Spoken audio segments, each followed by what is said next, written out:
watching Leicester Till I Die TV.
Watch us on YouTube. Listen on your favourite podcast platform. Or ask your smart speaker To play the podcast Leicester Till I Die. Right, Chris. All right. Oh, look at me being very small there. There we go. That's how I made myself bigger. If only I could have done that when I was married. I might still be. How the devil are you all? Welcome along. Good evening, good day, good morning, good afternoon, good night, goodbye. Hello. Welcome along to the prediction show. And yes, prediction show. Oh my God, I need a holiday. Welcome along to the preview show. The prediction show's tomorrow night. I'm ahead of myself. And again, if only I could have done that when I was married. Welcome on to the preview show. We've got Stoke City this weekend, the Tale of Two Cities. We're welcoming them to the King Power. And we will be welcoming Elliott from the Bear Pit website and podcast site in a second as well. He's a big Stoke fan. And I suppose the joke goes that somebody has to be. But the problem is, you could have said that about Leicester last season, couldn't you? And if you were tuning in expecting to see Brad, well, he is off on a family get-together that he only found out about yesterday. So he's flown off down to Plymouth. So if he is watching, enjoy the Southwest. And Brad, have a Gingsters pasty for me. He hates them. He absolutely hates Gingsters. Can't wait till we get a Plymouth fan on. But anyway, how are you doing? This is LTIDT from Leicester Till I Die. Thank you for joining us. And any comments or any questions for Elliott, the Stoke City fan, get them in the comments. Keep them respectful, and we'll try and get through as many as we can. If you are listening to this on your favourite podcast platform, whichever that may be, thank you so very, very much indeed. And don't forget, if you are listening on podcasts... The TalkSport Fan Network is the ultimate on-demand destination for the UK's best fan-led football podcasts. Including Leicester Till I Die, independent analysis and reaction for the Foxes faithful. The TalkSport Fan Network. Unbeatable club-dedicated content created by the fans, for the fans. Follow the podcast on the TalkSport Fan Network. Yes, indeed. So tonight it is the preview show, and if I can get all my little buttons working correctly, again, if I could, if I could have arranged that when I was married, I might still be as well. Craig usually joins us, who is the wise old man. Unfortunately, he's not available, but it is the only intro video I have handy. So this one's for you, Dave. Here is wise man from ancient times. Yes. I don't know, wise old man, certainly older. I don't know if you're any wiser or not. Dave, hello, sir. Welcome along. Thank you. So let me just put this clear. So I wasn't second choice. I was actually the third choice. No. Let you get this right. Well, I was second choice, kind of. What happened to that? What happened to the feminine side of it all? Couldn't she make it either? Right. Or you would have been fourth choice. No, I jest. Exactly. That's okay, mate. It's fine. Hey, look. Hey, it's my channel, and I've got to come in as a stand-in. How bad is Good that? point. Good point. You're older, but are you wiser? That is the question. Very wiser. It's a good season so far. I know the Stoke fans not going to be as happy as we are, but it is a good season so far for us. Yeah. Silly question. Are you enjoying it? Yeah, I am, but I mean, there's a but. There's a but. There is a bit of a but then you've got to live with it because we're doing so well. I don't. You're not called Boris on Facebook by any chance, are you? No, I'm not quite over keen on the style of football that everybody's playing now. Not just us, everybody. You see, you want to go. It was different in my day. We used to play 4-4-2, you know, and used to get ball up to Vardy quickly on counter And bang it in.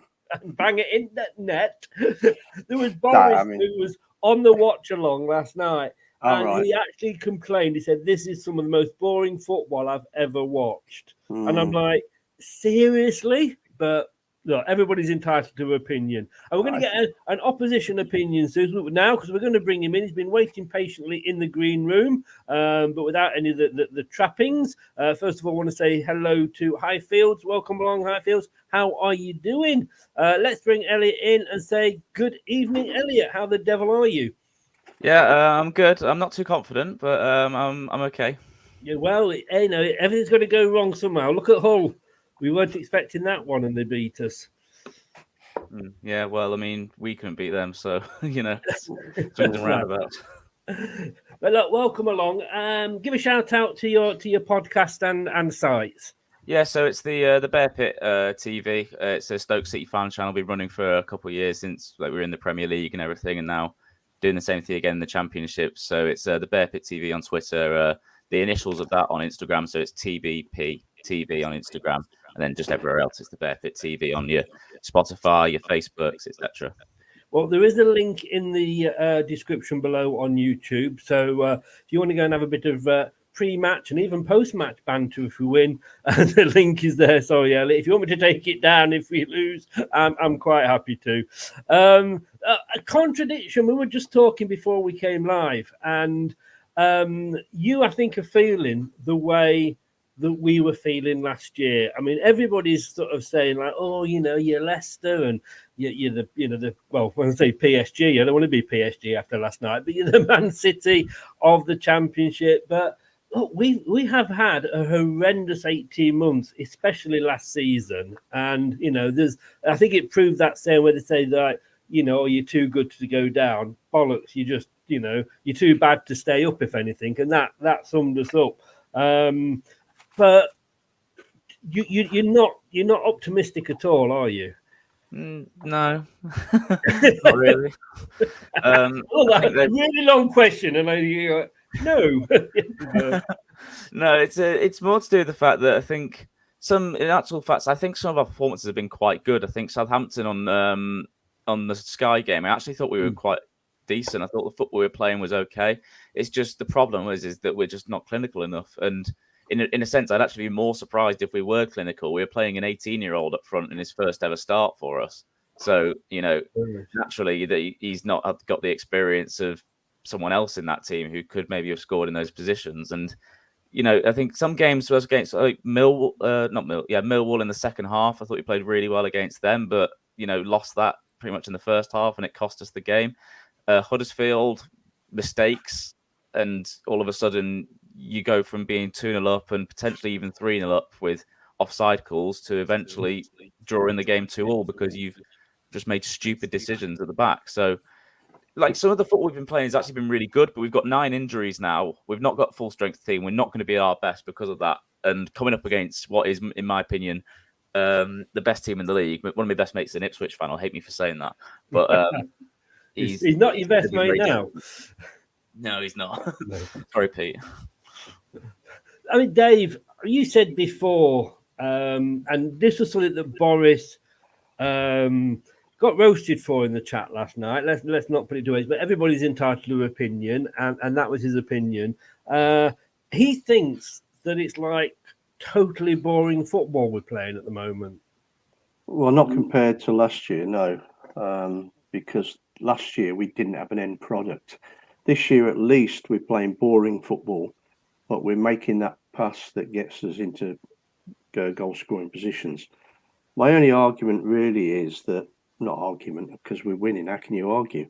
But, you know, when you see, which game was Vestergaard sort of standing on the ball, he might as well sit down and have a cup of tea. You know, we're not actually doing a great deal. And that's what makes it boring. And teams are starting to find us out a little bit. You know, and they come at us with about 5 players and suddenly there's panic sets in. But then we're only learning. You know, it's only what 10. I don't know how many games it is. What is it? 10? This 9? will be the 11th game tomorrow. 11th, yeah. Oh, Saturday, sorry. And I think a few weeks ago I predicted we'd win the next 4 up to the break. Yeah. And if we win on Saturday, we will. And I think Stoke is the sort of team that we could blow it against. We really could. Even though they've got 8 and 9 players out. I mean, you know, it's just. I mean, this is why, to be honest with you, I don't want to lose. Obviously, No. you don't want your team to lose, but there was a little bit of me when we lost to Hull, sort of went, yes, at least it's out the way now. We've got the, there's not that albatross round our neck that, you're going to lose one. And you were just saying that, I mean, Vestergaard has made so far this season. Now, this comes from Kate tonight, not from me. So don't blend, I'm only reading it out. Vestergaard so far this season has played 814 passes, or he's attempted 814. In the whole of the 15-16 season, Morgan did 818 and Robert Huth did 810. Yeah. So, yes, it can be a bit boring because you start then he's playing it to one, then to another, then it's got back. And I've said that's probably why he's done so many passes. But it's leading to something, isn't it? Generally, yes. I do worry that, as I say, teams are suddenly picking us out because they know what's going to happen. So and Leicester are trying to obviously get teams to push up, so there's space behind them, and that's fine. But I think we just got to be a little bit careful and a bit cuter when there's no options. They looked. I don't know about you, Chris, but I reckon, Wout Faes looks very casual at the back, as if it's like a training game. I've said this before. I'm sure he doesn't see it that way, but it just doesn't give the right impression. No, it doesn't. And like I say, I was watching Vestergaard, and he's to explain it to you, Elliot. Vestergaard is a player that I don't know if you know about him. He used to play for Southampton.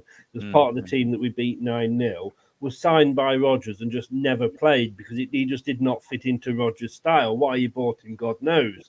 And we've been trying to get rid of him for 2 seasons, and suddenly he's turned into prime Messi for us at the back. But he's obviously being played the way that he plays. But I just want to say, Elliot, I mean, we said this at the start. I'm just finding out where have I put it now. Somebody's just said, so in a way, he's quite happy that we got relegated because it's given us a chance to get reset. Now, you thought that because you went down, was it the 17-18 season? Yes. And you thought that might happen with yourself? Yeah, I did, because the club needed that at the time, because if you look at sort of what we had before, we had a really sort of established foundation that Tony Pulis set, and the dog's going off, so we're gonna have to just keep doing this while she's going like mad. But that's all right. Yeah, in a sense, it's very kind of what Tony Pulis put in was a foundation for us, and it was a very sort of core group of players. I mean, we played shit football, like really bad football, but we were very good at playing shit football, and that was the sort of what the foundation was there. Mark Hughes came in and sort of turned that foundation, added a little bit of flair to it. But because we had such a core, solid foundation, it was okay for sort of 2.5 years where we were playing some really nice football. And then as that sort of disintegrated, we then realised, it's not. We haven't got a spine anymore. We've got no Whelan, no Walters, no Phil Bardsley, who, let's face it, on the face of it, aren't your most. No Robert Huth even, and you'll know a lot about that. Yeah.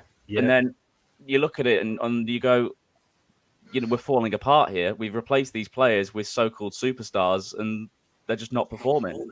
Yeah. So we needed the reset going into there, and then what we did was we hired the wrong manager for that rebuild in Gary Rowett. We bought the wrong players because they didn't know how to play with each other, and then we got left in a sort of £50 million financial fair play spree. And I think had it not been for our owners who sort of paid it out, we could have ended in a situation like Derby have in recent years. So yes, that was the reset we needed. What you guys had? We needed a proper sort of structure in where you go, this is the manager, this is the football we're going to play, these are the players that are going to play that. And instead, we just sort of tried to build an almost all-star championship team with like Tom Ince and Benik Afobe and James McLean and we kept hold of players like Jack Butler and Joe Allen, and they thought, okay, this is going to be great, and they just did not know how to play with each other. And then it just got worse and worse. Rowett gets sacked when we're in 8th. Jones comes in, we finish 16th. Gary Rowett, ex-Leicester defender, I've got to say. Yes. It doesn't sound like you're overly impressed with him, though. No, but he didn't get on side with the fans either, so it's one of those things, really. It's we had the lad over there, Bojan, and he was whenever he played, he looked like the best player on the pitch. Was just so intelligent from the stuff he'd learned at Barcelona. Just never played him because he just didn't like him. The way he played. So we're all just going like, oh fuck's sake, Rowett, just play him, please, just play him. Yeah. He's the best player by a mile, and he just wouldn't play him. And then I think he came out in a comment and said something along the lines of, oh well, you're cheering Bojan's name all game, or you're not cheering Roy Delap's name, and he's been on the substitutes bench. And he was like, yeah, you're gone now. So if you pick on Bojan, the Stoke fans are going to get on you pretty highly. I think he's definitely one of those fans' favourites. But there was no structure, and there just hasn't been like really a structure since then. Really, that sounds very familiar, doesn't it, Dave? Yeah, I think they probably got a stage with Gary Rowett. He's doing okay since, hasn't he? Done okay. Well, managers come and go, don't they? What I'm saying is that almost sounds like us and Rodgers last season. Like, won't pick players because he doesn't like them. As did Southampton as well. I think also as well, your situation reminded me a lot of when you got Dean Smith. Reminded me a lot of when we hired Paul Lambert, in that we sacked our manager and then went, right, who's out there? Oh, no one. And I think you have to make those decisions like really clearly and going, right, this is exactly what we're going to do. And I don't think we really thought about it in terms of those decisions. Mark Hughes is available now. Would you have him back? How did that go? No. I wouldn't have him back now. I was going to say, Dave, you were saying, and I was going to come to this later, but seeing as you did say about the standard style of football we are playing, and I did this for Boris, but look, 27 points, we're first. 9 wins, we're first. Draws, none, we're first. Losses, 1, equal first. Goals scored, 21, equal first with Ipswich. Goals conceded, 6, the lowest in the league, first. Goal difference, plus 16, the highest in the league. How can you not be happy with that? I didn't say I wasn't happy. I did not say I wasn't happy. It's just my way of bringing it across. If we're going to, Yeah, I know. I look, bore me for the rest of my life if that is the results it's going to give us. Yeah. I think Leicester fans, every fan wants more, don't they? That's why we still celebrate the 70s team. Yeah, but they won nothing, but it was great to go down there every Saturday and watch them. Exactly. Yeah, that's a very good point. Martin O'Neill said that when he came and there was posters of Jimmy Bloomfield and his team all over the stadium. He said, what exactly the hell did they win? They won nothing. Nothing. They should have done, but they didn't. They should have done, but they didn't. But look, I'm not complaining. The way we played though in the 15-16 season when we won it, you can't play like that now, can you? No. Sadly not. Well, can you? Can you? I don't know. I just think that it's not just us. It's football. Everybody wants to play out the back, and they ain't good enough. Although Preston didn't yesterday. I don't know if you saw the game. They were actually playing it long from the goalkeeper up. Yeah. And it did them no good. No, it didn't. Because you're right. Because every time you put a long ball in, it comes back at you because there's nobody up there to win it. Yeah. Going back to the Brian Dean Dickoff days or whoever it was, you had a big guy and a little guy feeding off him. There's only one up front now, so Vardy's up there trying to flick it onto nobody. So that's why it doesn't work. I did tell you it was old, Elliott, didn't I? I haven't started yet. Man City win it, and they don't even have a striker at all. What style of play, Elliott, did the Stoke play? Did you play it out from the back? I think it's kind of almost hard to tell in a sense at times, but. We seem to be sort of at a full strength team. I feel like we were almost suited to sort of maybe trying that whole playing out from the back, maybe not to the same extent as you guys, but then looking more to just go to the wide areas really. And we seem to, I mean, since Alex Neil's come in, we seem to be doing like more of a high press kind of football, and like turn to get the ball back. But yeah, it's going to work on Saturday. I'll tell you. I hope so. But I mean, it's just in terms of the players we have at our disposal at the moment. It's kind of, you know, it wouldn't work as well as if we had those extra 9 players involved. And I think, you know, I think there's something to be said on that as to why results haven't been as they are. I don't think we're actually a bad footballing side. I just think we get very unlucky at times with refereeing decisions and with, you know, certain mistakes, which can, I mean, a mistake's fine because you can easily cut that out on the training ground and sort that. So, and like I said, we are only a quarter of the way through the season, so there's still 3/4 of the way to go. So, I mean, I'm not too worried as some other Stoke fans are, but because I can see like little signs we're okay, and we've had 18 players come in, so you know it's going to take time in terms of when that volume of players come in to gel with one another, because some of them have come from different countries and don't know the language. Some of them have never played with each other in terms of been in the same league, but don't know their certain styles and everything. And it's going to take time to adapt to that. And I feel like that's what we really need at the moment, is just that bit of time. But unfortunately, I think in football, you don't really get a lot of time. So now it's kind of these next sort of this month and then to December, I think it should be the time where hopefully we gel a little bit more and then start to play better football than the football we've been showing, because we ultimately we have got good players. They're just not getting the best out of them because, you know, they just don't really know how to play with everyone else around them just yet. Yeah, that Dave, really, it's a bit like us as well, because obviously we've got a whole new team virtually in there. We got rid of who we wanted to get rid of with the reset. We're getting relegated. We managed to keep hold of who we again wanted to. We kept hold of Iheanacho. We kept hold of Ndidi, and then you got Ndidi and Vestergaard, who are like 2 new players totally. God knows where they've been hiding for the last couple of seasons, but it's the same with us with Cassidy. I mean, all these players have come together. We've been quite lucky because they've all gelled quite quickly, and they all seem to have sort of taken to the way that Enzo's playing, maybe because he is playing a continental way. But Cassidy, he's taken that bit longer, isn't he? And I think some of the fans haven't taken to him. And we know there's a talent in there because he won the Golden Boot and the Golden Ball at the under 20 Euros. So we know there's a good player in there. But it's going to take, like Elliott said, it is going to take time, isn't it? It's definitely a big step up for him, even to the Championship. You know, he's only a young lad. I mean, you've got to give him a chance to settle in. And I think you'll see, as the season goes on, once we get about 10 points clear, we'll start playing more attractive football and a bit quicker football. Because every team is now going to start playing it like Stoke probably will on Saturday with high press.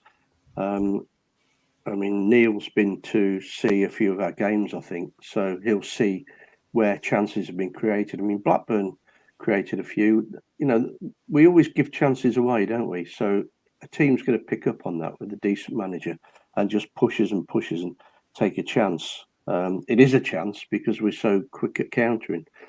But, you know, we'll change our style, I'm sure, as the season goes on.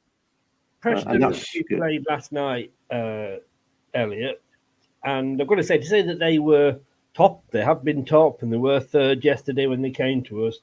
I was so disappointed in them, but I think as a team that we've got to get used to this, because teams are going to come to us and they're going to look at Leicester and this is no disrespect to Leeds and Southampton, but we've come down as the team that's quite recently won the FA Cup. We've come down as the team that's won the Premier League. So we've got this huge target on our back.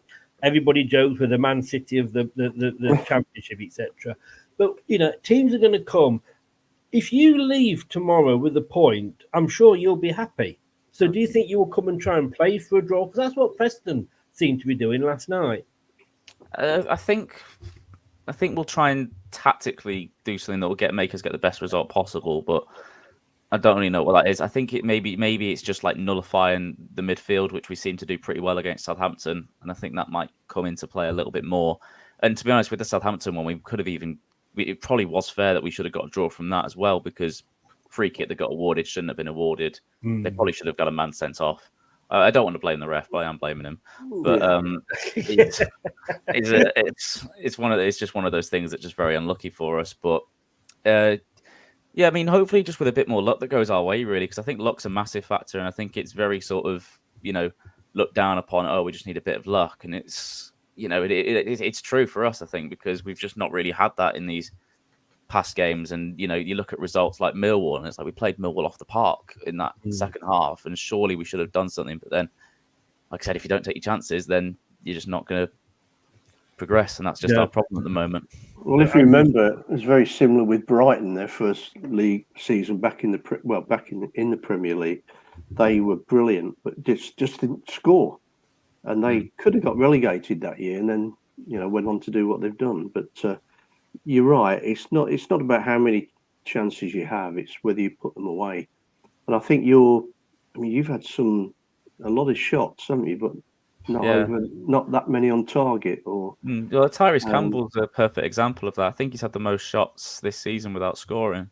Yeah. So it shows, but I mean, to be fair, like you can look at that as a stat, and then you can go, "That's not great." But then you can also look at that and go, "Okay, well, at least we're getting in the right areas to and it will change those chances." Yeah, Maia is one of our strikers we've bought for like £4 million, which is a bigger investment in the Championship compared to the Premier League. But like, if he's out and he's in that position, it could be a different story. So you don't really know. You just got to see what happens, really. But then Vidigal's out as well. He's been our top goal scorer with 4 from the wing, and just sort of getting them into the right places, just not to the right players at the moment.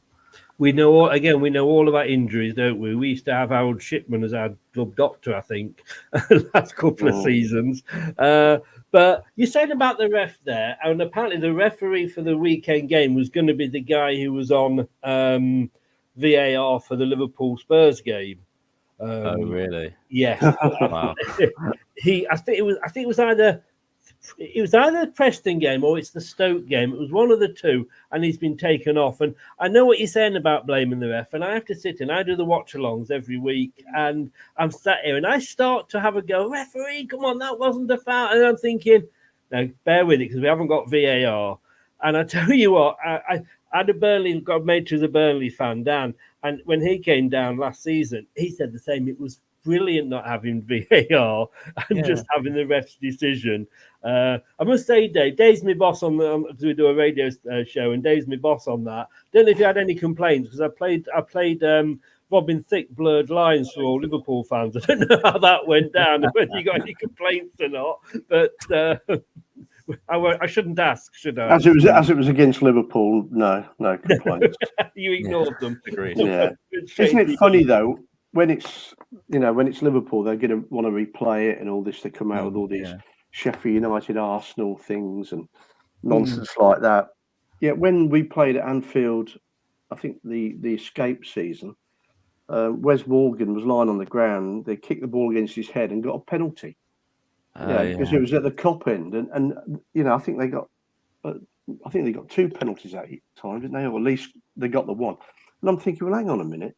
They've got a linesman there, which was right next to him. They've got the referee staring at it, and they give a penalty. I mean, and they get so many, and it was always the thing, wasn't it? You go at the Cop end, you fall over, you get a penalty if you're in red. So they've got nothing to complain about at all. Teams like us, Stoke and Leicester, go up there, and they don't get the rub of the green, and that's always been like that. No, exactly. I mean, there's sometimes we've played against Liverpool, and like I remember one time Marko Arnautovic was offside for it was the League Cup semi-final, I'm pretty sure. But he scored and he was offside, so it made it 1-1, and then we go into extra time and penalties, lose on penalties. But I can't help but thinking that had that gone in our favour, there would have been a massive sort of complaints about how Stoke cheated to get to the semi-final when they do it. They just don't know they do it all the time. So it's a very sort of big six arrogance thing, I think, that they just expect these decisions to go. Oh, definitely. But I've got to ask, Alex Neil there, your manager, happy with him? He's all right, I suppose. I think it's different to the other managers we've had. We seem to have, I think, since John Coates, who's Peter's son, has kind of become co-chairman, I think he's tried to sort of pass the reins on to him. and we've just been making really bad decisions. Like Paul Lambert was the first one he appointed, shocking decision. Gary Rowett, not the right manager. Nathan Jones, abysmal. Michael O'Neill sort of steadied the ship a little bit, but I think that was more his dad's input than his.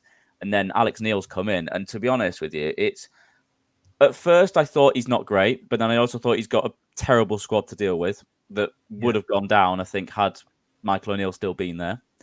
And then it was a mess. Like, in terms of like the recruitment, there was just the wrong players coming in, like Aidan Flint, he was our marquee signing for a defender, and now he's at Mansfield Town. So, no disrespect to Mansfield Town, but they're certainly not to the level that a club like Stoke should be.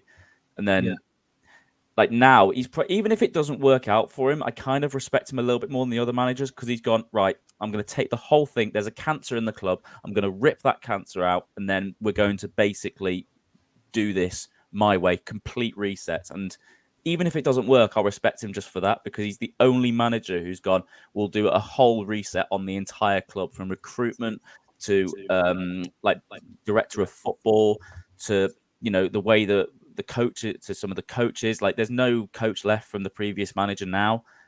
Like it's all his own staff, complete clear out.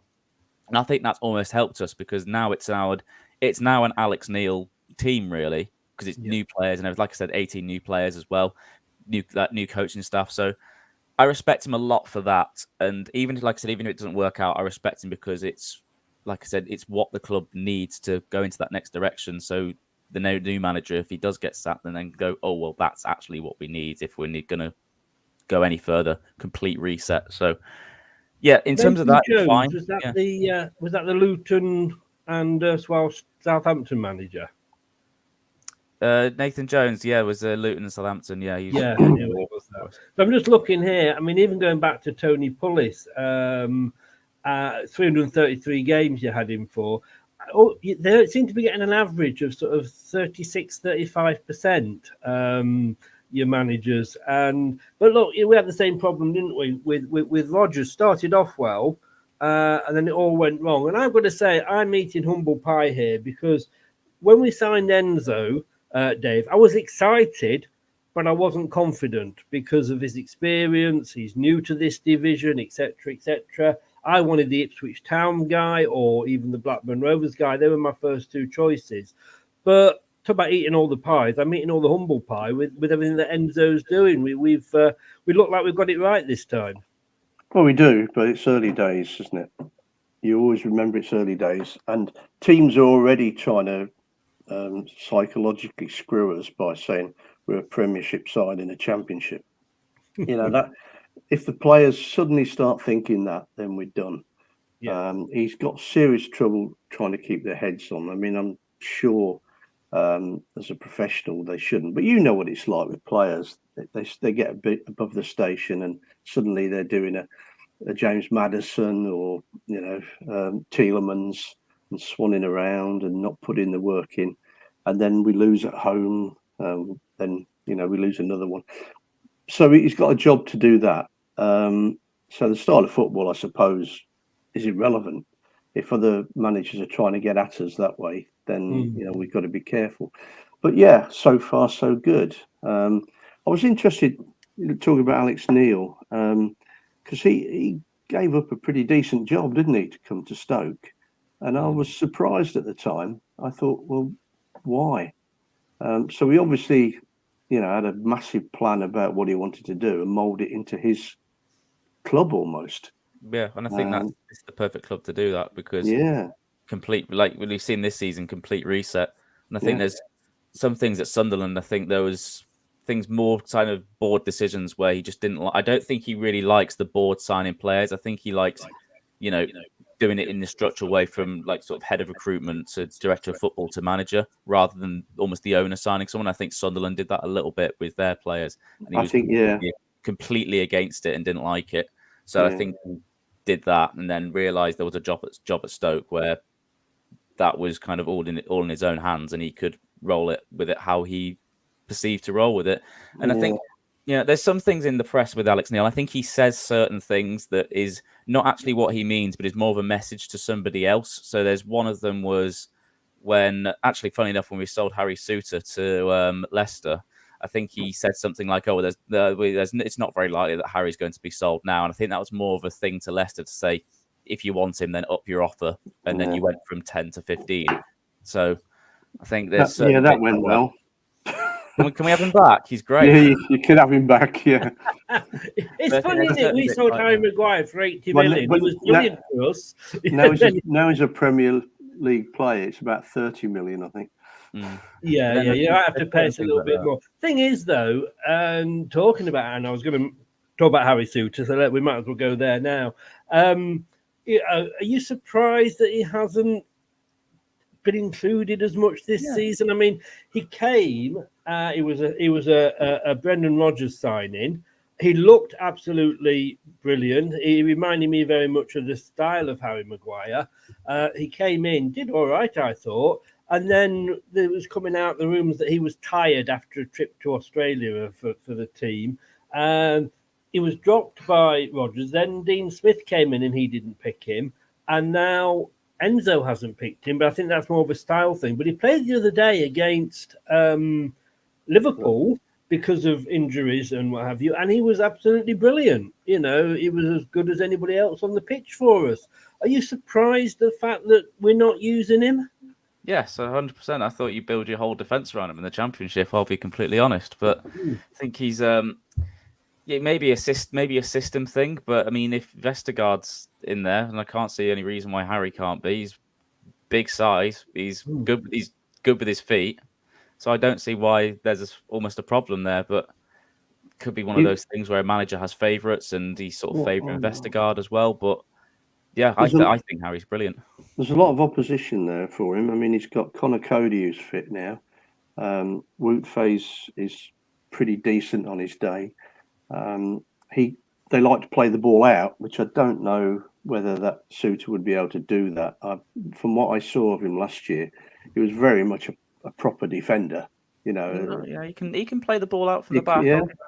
Didn't see a lot of that. Michael O'Neill tried to put his implement on the team when he sort of got a few of his own players in, and his style was very much three across the back, and we'll try and play out from the back. And I mean, it didn't work to the level that you guys are doing it, but there's certainly elements of it where it was working. I think his passing accuracy is brilliant in terms of going from one end of the field to the other. His ping is fantastic, and then everything else he's shown that he can play out from the back with Stoke as well. So I don't really I'm struggling to see why there's a problem there, because I feel like he's good. He's certainly good enough, and we all know that. But it's just a bit weird to me. I don't know why you'd. He was supposed to go to Rangers. I think his brother plays for Glasgow Rangers as well. And that kind of fell through at the last minute for whatever reason. I mean, everybody, including myself, we always say, like, there's so many games to play in this division. Yeah, and there is. We're out the Carabao Cup now anyway. Thank God. It's all right if we win it, but I don't want to be in it. I'd sooner get promotion. But Vestergaard has come from absolutely nowhere. He was on his way out. His wife hadn't been having a baby. I think he would have moved in January. But suddenly he's a born again player. God knows where this guy's been hiding, but he suits Enzo's style. But the problem is, like you say, we've got James Justin who can play in those two roles. Faes who's doing that. We've got Cody who's just fit and coming back. Say Vestergaard, we do seem to have a plethora, don't we, Dave, of players that are in that position. Even Hamza Chowdhury. I mean, he's played in the centre of the back 3 or 4 for us many times. I just think he's got to wait his time and do what he's doing, and when he gets his chance, he'll get his chance. I don't think Enzo has favourites as such. I think what he's doing is just picking each team individually. I mean, we've had a lot of changes, haven't we, in every game? We're not really playing settled sides, and that's the beauty of it, that it seems like about 16, 17 of the squad all know what they're doing, and they can all step in. It's and true. We're going to need that. We're going to need that in January. Time. Definitely. Well, because although having said that, I think we're only actually losing about 3 players to AFCON. I think it was more than that. Everybody seems to say, we're going to lose all these players in January, but a lot of the teams haven't qualified, so we're quite lucky on that. Oh, okay, well, that's good. Elliott, you've been down in this division a while, and I don't mean that sarcastically, but we're saying there's all these games coming, and we're going to have to sort of swap players and change that. Vardy can't play week in, week out, twice a week, etc. But what Enzo seems to be doing is, rather than saying, right, these are going to be my players that play at the weekend, and then this is the team I'll play midweek, he seems to be playing the weekend team, take them off with sort of 20 minutes to go, and then start the next game with the players that finish that one and swap it around and rotate in that way. But I'm guessing, because you've got so many injuries at the moment, that's proving quite a problem for you, for Stoke. Yeah, I don't know if we're trying that whole midweek thing and weekend thing. I think that's a bit alien to me, I'll be honest. But I think Neil wanted that whole, you want 2 players for each position, but he also said something at the start of the season, which was you need to win games in different ways. So I feel like we've almost sort of bought players of the same position, but they're different types of players. So like Daniel Johnson, for instance, is a very sort of hard-working midfielder and kind of plays that sort of typical championship way. And Bae-Jin Ho, who's recently come from South Korea, is a very different footballer in that he's so much more technical than him. So I feel like there's certain players that I think can break teams down. So I think there's something in that, but it may be more to do with who you're playing rather than when you're playing, I think, if that makes sense. So if you're playing against sort of like a low block side, I feel like you maybe need more of your sort of technical players to break that down. But then if you're playing more in a sort of way that you could expose a team really easily, then maybe your high counter attacking players, and that's where I don't know how quick he is now, but he was frighteningly quick in that Premier League season. But then you can release Vardy and you can release your other quick players to then sort of expose them. So I think there's different ways of actually trying to win, which I think Alex Neil said. But then in terms of, you're asking me for like championship stuff, since we've been in the championship, we are a blueprint of what not to do when you come down to the championship, really. So I think I'm not really the best person to ask, to be honest. But you had, I'm just looking here, and I was surprised, from 2008-9 to 17-18, you were a mainstay in the Premier League. Yeah. It was, I think that was our biggest thing, really, was that I think Elliott's argument was they were playing boring football. No, but it was good. It was good for that. It was good for what we needed at that time. From that, when we first got promoted, we were not a Premier League football club in terms of the level of players we had. I think the only one who could possibly say he was a Premier League player was Ricardo Fuller at that time, because of just how technical he was. But we played, like I said, we played shit football, but we were very good at doing that. We had the delap throws, which added an extra set piece to us, and Pulis did some sort of research that found out that almost 70% of goals come from set pieces. Okay, so we'll add a throw-in onto that. So we have corners, free kicks, and throw-ins that we can score from. And then we scored more goals than a lot of people. And if we tried to play like Arsenal, we wouldn't do very well because, they'll just beat us at our own. They just beat us at their own game. So then we stayed in there for 4 years, which is what you need to do. And then you can try and attract players of like other Premier League teams, because you then are a mainstay in the Premier League. So then after that, we got players like Peter Crouch and Bojan, Arnautovic, Afellay, Shaqiri even, and then that's when we became an established Premier League side. From playing boring football, we then moved on from that because the boring football kept us in the league, which is what we needed to do at that time. Yeah, because you had 3 seasons, just looking here, and you were ninth, and ninth. So you weren't a bad Premier League team, were you? No, we weren't. But then, like I said, with that structure with Hughes, we needed to move on from Mark Hughes. I think he finished 13th, and then we got relegated the previous year. And I think we showed too much loyalty to him. And you could just tell that it was just falling apart a little bit. And then as soon as we sold players like Whelan and Walters, it was almost curtains from then, really. He wasn't a good manager, Hughes, was he, really? And he hasn't been. Not really. He was a good manager with a structure, I would say. But that was more Pulis's work than Hughes's work. Yeah. And then, like I said, added flair to it, and it worked. And then building a team himself, like maybe Alex Neil's doing, I don't think he could do it because he would need to build his own structure. We had Peter Taylor doing that. Peter Taylor took over from Martin O'Neill, and he had a year where he was feeding off O'Neill's team, and then the second year was just disaster. Don't you be knocking the great Peter Taylor? You'll be starting on Junior Lewis next, and I'm not having it. His love child. You mentioned, and I thought it was. Well, I'm going to bring it back up again, Elliott. You were the team that sent us down to the 3rd tier for the only time in our history with a 0-0 draw.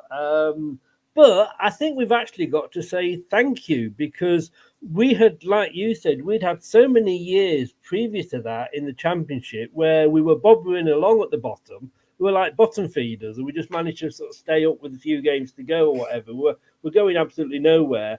Ollie Holloway came in, and in fairness, we say he wasn't a bad manager because he left us, went to Blackpool, and got them promoted. So he had something about him. But the funny thing is that you got us relegated. Southampton stayed up at our expense. They sacked their manager, who was Nigel Pearson. We signed him, and the rest, as they say, is history. So in a way, sort of thank you for that. But the teams have gone in different directions, if you like. Do you look at Leicester and think we could do that with the right structure in place? I think everyone looks at Leicester and thinks, God, I'd love my club to do that in terms of the Premier League and everything. I think that's almost, for clubs like Stoke, it's almost every football fan's dream, really. But is it the reality?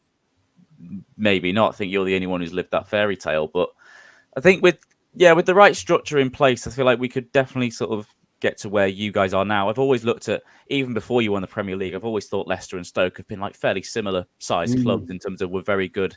I mean, that 70s period sums up Stoke pretty well, to be honest. I mean, we did win something in the League Cup, but, very good, and didn't win anything. It's kind of like that with us, really. So we've had sort of similar moments in our history. So, hopefully we get to do what you guys have done, but I very much doubt it. And do you remember that season, Dave, when we went down? God, yeah. My these Tops Tiles sponsored us, and it Yes, peeled off the front that Sunday. It was horrendous. Probably because it said Tops on it, and we were bottom. Bottoms Tiles. That's when you went up to the Premier, isn't it, Elliot? Same year, yeah. Because that was a decent draw, 0-0. And I think we hit the bar, if I remember rightly, and it was, we could have snatched it, but it was all too late by then anyway. I mean, the home defeat against Sheffield Wednesday, when we missed a penalty, and Matty Fryer was not playing, and all sorts of nonsense. I don't agree with you about the manager. I thought he was absolutely hopeless. Nice guy, but absolutely hopeless. But he wasn't the England manager. Am I reading that wrong? Or? No, Peter Taylor was. Yeah. But no, I'm talking about Ollie. Oh, right, okay. Cool. Don't you be knocking my son was mascot when Leicester played Burnley that season. He was manager, and I went to collect my son after the game, and he was walking up the tunnel or the entrance tunnel with Ian Holloway, and we'd drawn 1-1, but they'd scored both goals. That's how bad we were. And Ian Holloway said, "Oh, it was a tale of two halves, wasn't it?" And I felt like saying, "Yeah, they were both fucking awful." What are we on about? But look, that's the seasons at the moment, Elliot. As you can see, the difference there. Played your 18th, -4 goal difference. And I'm just looking your figures here. Let me just get them up. Where are we? Table. Stoke. And it is early days. You've scored 11, but you've conceded 15. Is the defense, is that a major problem for you? Your defense? Yeah, the defense still looks shaky. It always does. It always has, really. I think that's kind of been our Achilles heel. It's just stupid mistakes. I mean, if you look back at one of the goals we conceded against Huddersfield, it's almost Sunday League defending from Michael Rose.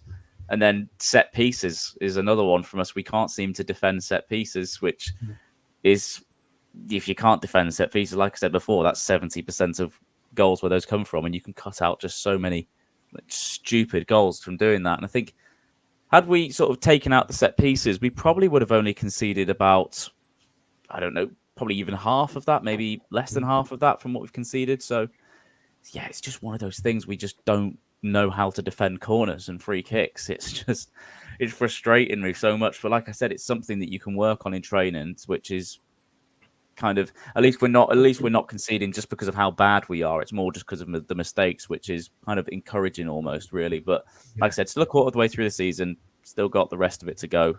And I don't feel like we'll be a bad side this year. I feel like we'll probably have our I mean, it's early doors me saying this, but probably have our best season in the Championship since we've been down. But that's really not anything to shout about because our best is probably 14th. So, I think we'll finish above 14th is what I'm saying. Well, Scott's asking there to the Stoke City supporter, what's your average goals conceded this season? So I guess 15, about 2 a game, would you say? Yeah, I'd say about that. Yeah, I'd say about 2 a game. Yeah, probably right. So are you generally? I mean, at the moment, I'm just looking at the table, and I said, like you just say, it is early days, and I know I'm of an age, as is Dave, when I can remember you didn't used to publish a table for the first 10 games because there was no point to it. But are you generally? I mean, in the past, have you had slow starts to the season? We've more or less. I think sometimes we have almost. Well, I think not really slow starts, but if we're going back, I think Gary Rowett was just consistently shit, and then I think in terms of Michael O'Neill, it was kind of just almost staying afloat, and then he had a period where we looked really good at the start of the season. I thought, oh bloody hell, this is the year we're going to get into at least the playoffs, and then it just kept coming back down. It was a very much a false dawn, if you like. And Alex Neil's this season beat Rotherham 4-1 first day, and I thought, okay, we're back. This is it. And then just, so I think as Stoke fans, we kind of get ahead of ourselves, but I think we only do that because we've had such consistency in finishing in these really below par positions where a club like Stoke should be, and any bit of like brilliance is celebrated, which is great. But then we do kind of get ahead of ourselves as well. So I think we start off pretty well sometimes and then just come back down. So I'd rather, particularly under Mark Hughes, when we were finishing 9th in those 3 years, we had terrible starts. Then after Christmas, we'd come flying out the blocks and we'd do really well to the point where one year we nearly qualified for Europe in 7th, and then we just kind of missed out in 9th. So it's just one of those things, really. But we seem the best that Stoke do is always kind of a slow start and then quick out the blocks rather than a fast start and then we just kind of limp over the finish line. I think, Dave, a win at the weekend for ourselves would give us the record for the best ever start by any team in the second tier ever, which is a bit of an added incentive, I guess. But I think Neil Warnock's team, wasn't it? It'd be nice to shove one up him. Now, you're showing your hatred for certain managers tonight, young David. Disappointment, Chris, with him. But again, we've not got to get carried away, haven't we? But it'd be nice. The last time we went into an international break, I think it was following the Hull defeat, wasn't it? So we don't want to make that mistake again. We want to go in, and then we've got Swansea City away, who aren't exactly flying on all cylinders at the moment. I'm doing an Ian Holloway here. I don't know whether you do Wordle, guys. I do religiously while I'm listening to some clown on the breakfast show in the morning. But no, you just remember that I can do this. He's referring to me, by the way, Elliot, I should say. But when you've done Wordle, you get 3 greens on your first go, and then it takes you another 5 goes to finish it off. And that's what worries me about it all, really. We get so far in and we're doing really well, and then suddenly, whether it's injuries or just form, goes out the window soon, doesn't it? As much as it comes does. in. And last season, Dave, when we were under Rodgers, and I think we went over 2 games without actually having a shot on target. Suddenly we were playing the likes of Southampton and Norwich. We were having 14, 15 shots, not all on target, I grant you. But the last 2 games, Blackburn Rovers, we didn't have many, and I think we were in single figures against Preston, and yet both at the end were and I put 2-0 to Leicester there. It should of course be 3-0 to Leicester on that one. We suddenly, again, it's not the amount of shots, it's what you do with it. I think that's it. I think we're more calculated. Did you see Enzo's comments about Dewsbury Hall today? Was it today or yesterday? Not in full. Today. I saw the headline. Yeah, he was saying that he's stopped running around basically like a headless chicken now, and he's starting to think more about his game because, he's a Leicester lad. He was so upset about getting relegated that he's tried to do it all himself. So what they've done, they've shown him how it's easier just to be calm and relax and just spread the ball about a bit and take your chances like he is doing, like he did last night, and get into the right places. And I think that's the difference. We do not need so many shots to turn into goals, which is a big bonus for Leicester fans, isn't it? Yeah. Big bonus. Elliot, I'm going to let you go in a second because we're going to start talking even more about Leicester, so I don't want to bore the socks off you.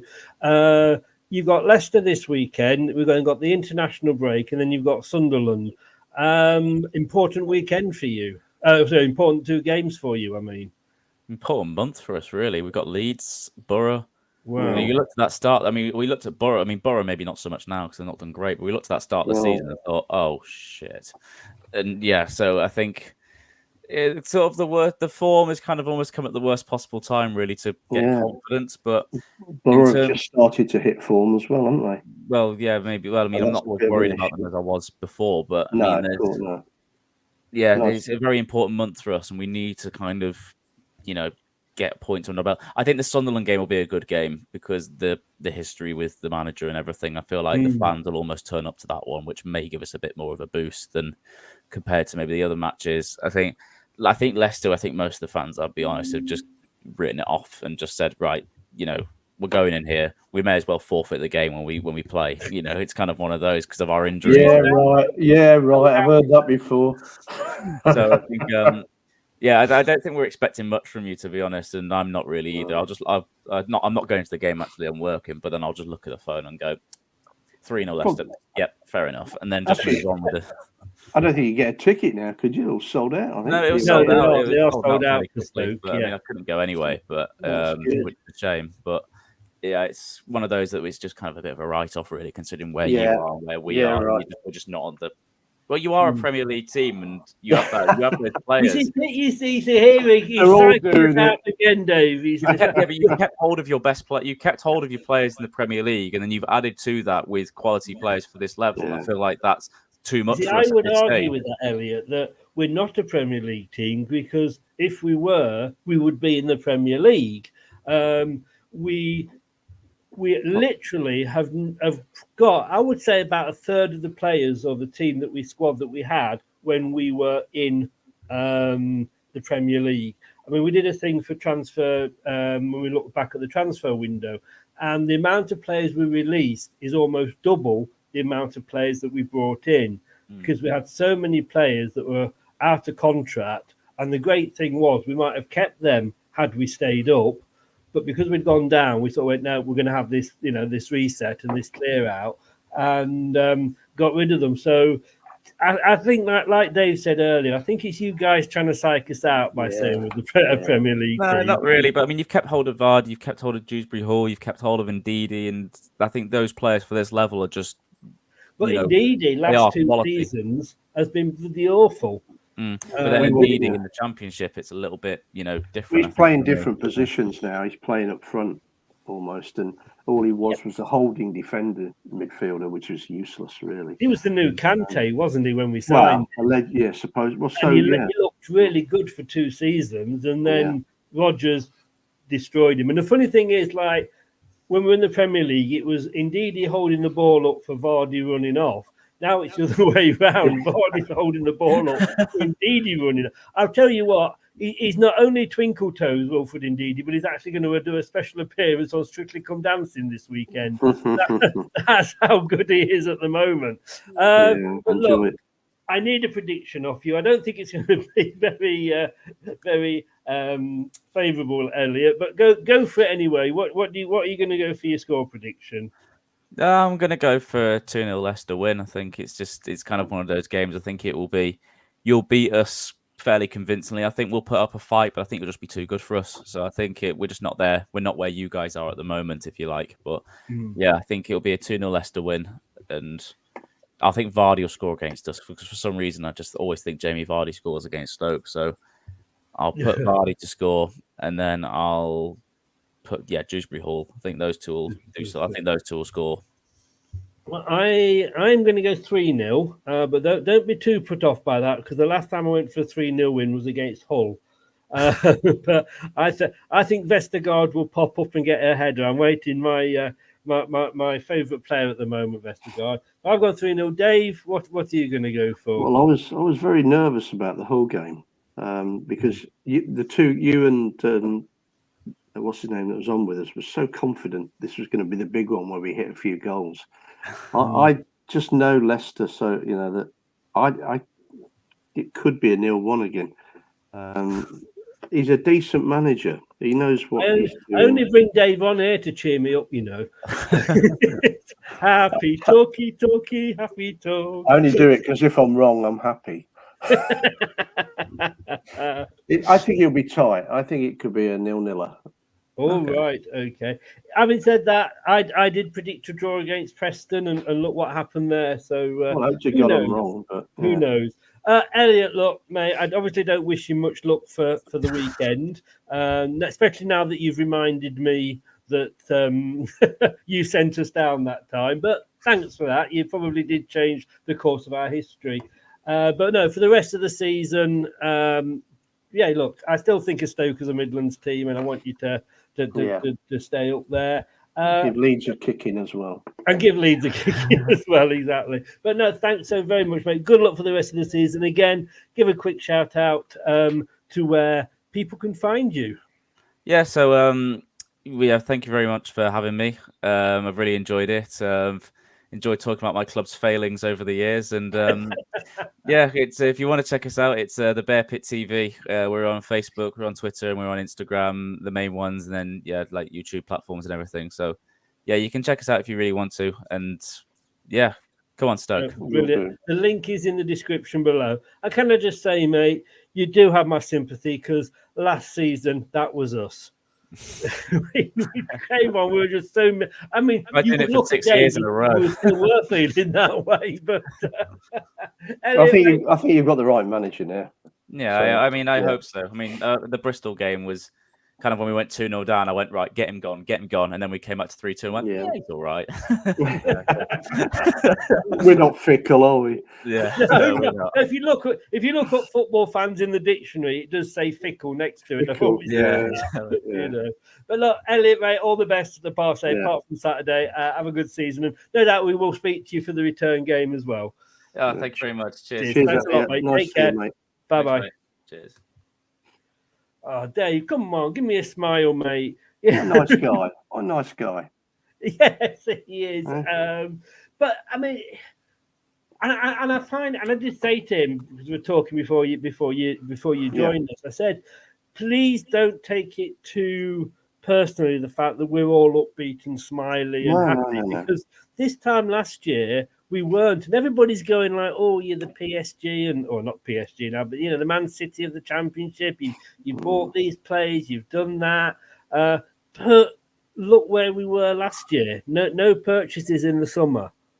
A manager that had a squad of 25, but only ever picked out a squad of 15. I mean, it started the home game against Brentford, didn't it? First game of the season. Oh, God, yes. It's too hot for the players. He made one substitution, I think. Yes. And then you realise this is not going to be good. And even though we all said we won't go down, we can't go down, I think deep down we thought, that's it. Yeah. Because Rodgers could not change anything. He couldn't change his style. At Brighton, we scored within about 2 minutes, I think. He played two up front. But then when it started to go wrong, he couldn't change it. Whereas other managers changed it all the time. So, it was, you could just see the writing on the wall, really. Yeah. Looking at the table there, 7 points clear of third now, 11 points clear of seventh. It's a walk in the park, this championship, isn't it? Well, you'd like to think so, but Leicester as well as I do. Yes, we do. That's why we are as we are. Yeah, we are old. We remember. We've been there. So I said again to Elliott before you came in when we won the Premier League, I was sat next to a Spurs fan at work, and both of us were like miserable all season because we knew one of us was just going to shoot ourselves in the foot. We were both convinced it was our own team, but That looks good, doesn't it? The fact, I mean, I know Yeah, I took the wee earlier from what you were saying, but that was very much aimed at Boris because he was saying that yesterday. But look, the most or the best position, the most wins, the most draws, yeah. the least losses, the most goals scored, least goals conceded, biggest goal difference. That's a big one, the least goals conceded, because if we don't concede, we only need one goal. And that's always been the philosophy of top sides, isn't it? I mean, I know I hark back a lot, but then, when you get old, you do. Yes, but Frank O'Farrell's team that won the league came back up in 71. They didn't concede many goals at all. They didn't score many, no. But they didn't. Well, from memory, I don't know for a fact, but from memory, we didn't concede many, but we didn't score many. But we won games that we shouldn't maybe have won, and that's why we got promoted. And that's what Arsenal did on the Invincibles, didn't they? They 1-0 to the Arsenal. 1-0. Yeah. In fact, I think we did towards the end of the title-winning season. We started getting 1-0s because we weren't giving goals away. We had Huth. We had a centre-back four. Big, big Again, guys. we started badly, but we went to the 1-0, 1-0. Yeah. And, when we lost, not when we didn't lose, but when we nearly got relegated in the Great Escape year, we weren't conceding loads of goals. Not like that season when we, with the Spurs and the Arsenal and the Brighton. When we were losing them, it was by the odd goal. Well, I think if you remember. Pizzas were available for when we kept a clean sheet, and that was well into the season. In the title-winning side. But you're right. Under Nigel Pearson, we were just losing the odd goal, and it was games that we should have or could have won. And it's what Elliott said, with a bit of luck. Yeah, you can win it with a bit of luck. Yeah. Now, normally, Craig's normally on here, and he normally picks his team. So this is just want to quickly run through this. This is the team that he sent through for the game tomorrow on Saturday. Hermansen in goal. I think we're all saying, and BBC and Sky, everybody seems to say, it's 4 at the back.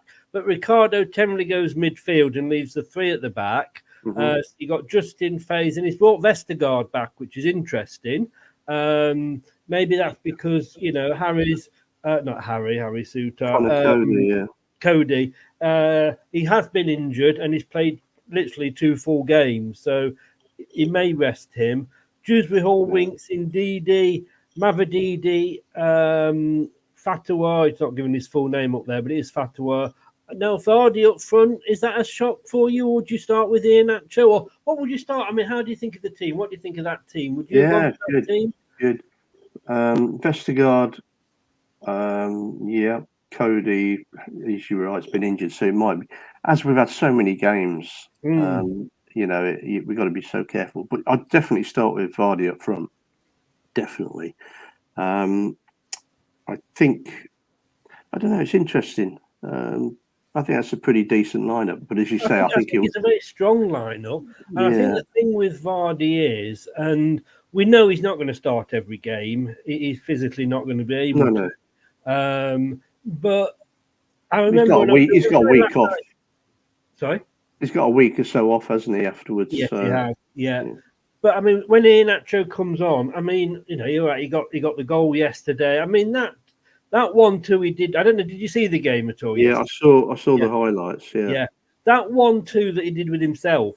I mean, it was like, what the fuck? Pass right to left and then across out to Albrighton. I mean, but somebody said to me, they said, "Oh, is Vardy playing? You've hardly mentioned him on the on the commentary," and he was, but it was the work he was doing off the ball, and and I realised that, and I guess I knew anyway. But when I went to watch Southampton, you see what these players do off the ball that you don't see on the TV because they're not showing you the full game.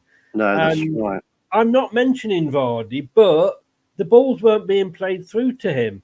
But what he was doing was taking, because they were playing with like 7 at the back sometimes, and he was dragging 2 or 3 out of position and doing well. But that's why I was moaning a lot last year, Chris, because having seen most of the home games and the few away games, you could see the positioning of players and how closed in we were at the back, where the opposition were just putting wide men, and they were getting the ball all the time and creating danger, and we couldn't see it, and the crowd could see it, but Rodgers couldn't. Now, whether that was the modern way that you don't worry about the wings because they're too far out to be dangerous, but then you go and get guys that are scoring from those positions against us, and you think, well, why aren't you doing something about it? And that's the difference. These guys are working so much harder off the ball than any of them did last year. Any of them. Yes. And that's what makes the difference. Yeah. Because if you don't work hard in the Championship, you'll get beat. Blackburn gave us a decent game for the scoreline. They did actually. Blackburn was, and I think Enzo's come out and said that, hasn't he? That was probably his toughest game. Yeah, good side, Blackburn. Good side. Just not had the run at the green, but Preston, I thought Preston were very poor for me. They're in a slump, aren't they? We sort of got them at a good time. It was sort of a shame for them, but they've a bit like Norwich. Yeah, we beat them, and they've sort of gone downhill ever since. Yes, So there are teams that will do that, and that's what slightly worries me a little bit. I think we will hit that bad form at some stage. Teams will come to Leicester and defend because they just want to hold on to what they've got. The interesting thing is going to be, because obviously we'd lost Vestergaard and we were able to bring in Cody. Although, as I say, Suter for me had a great game against Liverpool. And I think Liverpool, yes, we lost 3-1. Their second goal was unstoppable. I mean, that would have won any game. And the third goal was lucky because it hit the post and it happened. It went in, but it could have just as easily have come out, So it wasn't a devastating defeat. No. But Winks is on a 1 card away from a ban. Yeah. I suppose if he's going to, I'm sure Enzo won't. It's almost a case of get a yellow card, Harry, and because it's only Swansea coming up. Yeah, well, Swansea on a run of form as well, aren't they? But who would you think could replace Winks? Would it be Cassidy or would you put Chowdhury in? Yeah, I'd put Chowdhury in. He's shown his maturity this year already. And Enzo's given him the armband as well. I'd definitely put him in. Yeah. Don't think there's any doubt there for me. Yeah. Because he can play a holding way as well as attacking. Well, he's got a new 4-year contract, hasn't he? So, and Enzo likes him. Last question, very quickly before I let you go. Best, I did ask this the other day of Brad. Indeed, I think we need to give him a new contract. Whether he would sign it or not, I don't know. But for your mind, Chowdhury's got a new contract. Does Vestergaard get a new contract now? Let's give it another 6 months. Let's just see what happens. We've been too quick in the past to give new contracts out, and it's cost us dearly.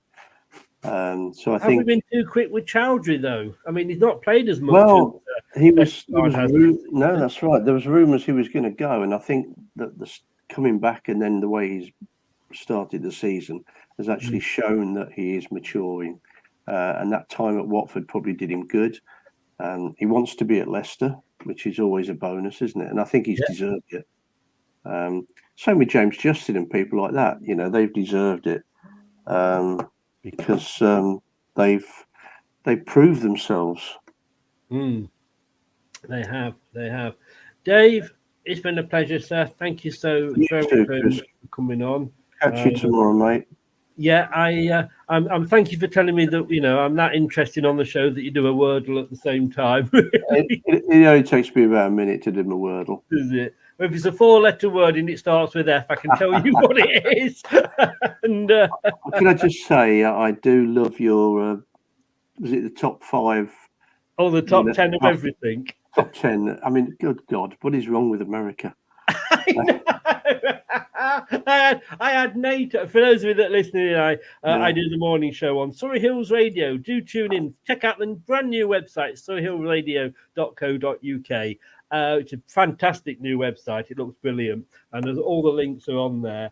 And I do the morning show 7 till 10. And at 9 o'clock, I do the top 10. Well, Monday to Thursday, I do the top 10 of everything. And there are some weird. There was the museums, which was the number one was the Vibrator Museum.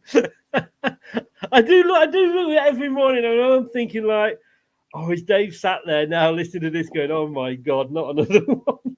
I tend to have selective hearing on that one. But hey, no, none of it's rude, but it's just very much funny. And the Americans do take. Although I don't know if you listened to it this morning with the festivals, and Spain. It was Spain loved their festivals. I wasn't sure about the throwing the goat out of a top floor. It's bizarre, isn't it? Really, it only could happen over there in places like that. But it was an excuse to play Valdunik and Bad Big English. You never thought you'd hear that on your morning show. I didn't, no, but I do remember it fondly when he was sitting in his rocking chair singing it on the Valdunik show. Exactly. I think I went for from the Vapors to Valdunik. Yeah. That's not normally a thing you hear on a radio show. Well, I thought you were going through the alphabet, actually. Oh, you'd be surprised. Hey, it's a Big Brother special tomorrow. You'd be surprised what's coming up. Oh, God. Or maybe not. Yeah. All the best, mate. Yeah, all right, pal. Thanks. Thank nice you so to very talk to you much. again. And I'll speak to you soon. Have a good weekend. And obviously, come on the Foxes. Yeah, you too, mate. Cheers. Mate. Take care. Bye-bye. Thanks to Dave there. Without Eagle Piggle, do check out the radio station, surreyhillsradio.co.uk. It does cover worldwide with the internet, so do check us out. 7 till 10 every weekday morning, but not next week because there's no international football break. I'm having the evenings off, so I'm having the mornings off as well. Is it flat? Something like that, Scott. Yeah, something like that. But look, thanks so very much for tuning in. If you've been listening, thank you very much for lending me your ears. I really do appreciate it. And we will be back tomorrow at 9 o'clock with the Prediction League. Hopefully Steve's going to be free to come on. Brad's still away, so you're going to have me, hopefully with Steve doing the Prediction League. And then 2:15 on Saturday for the Watch Along, which will be hopefully we will be able to enjoy that as well. And then Monday night, of course, there's going to be no debate show because there's no match to debate. So we'll be having a classic match. We're speaking to Julian Watts, and he'll be talking us through the Crystal Palace 1, Leicester City 2 playoff final match. You may remember that with the Shin goal. That, in fact, Julian Watts set up that goal. So we were basically talking through the build-up to the match and then the day itself and going to Wembley and all the changes and the goalkeeper coming on and the famous Shin and what have you. But yeah, great show. That will be Monday at 7. Looking forward to that. And next Wednesday, hopefully, we're going to have Anton from Ant's Leicester fan channel, and he'll be coming on and we'll be looking back at the first quarter of the season. And all the best to you as well, Scott. But this has been LTID TV. I have been Chris. Thank you so much for watching. Thank you so much for listening. Basically, here's Arnie. See you tomorrow. Good night. Thanks for watching. These videos are tremendous. You better like them too, or I'll be back. This podcast is proud to be part of the TalkSport Fan Network. TalkSport. Powered by fans. That will conclude this evening's entertainment.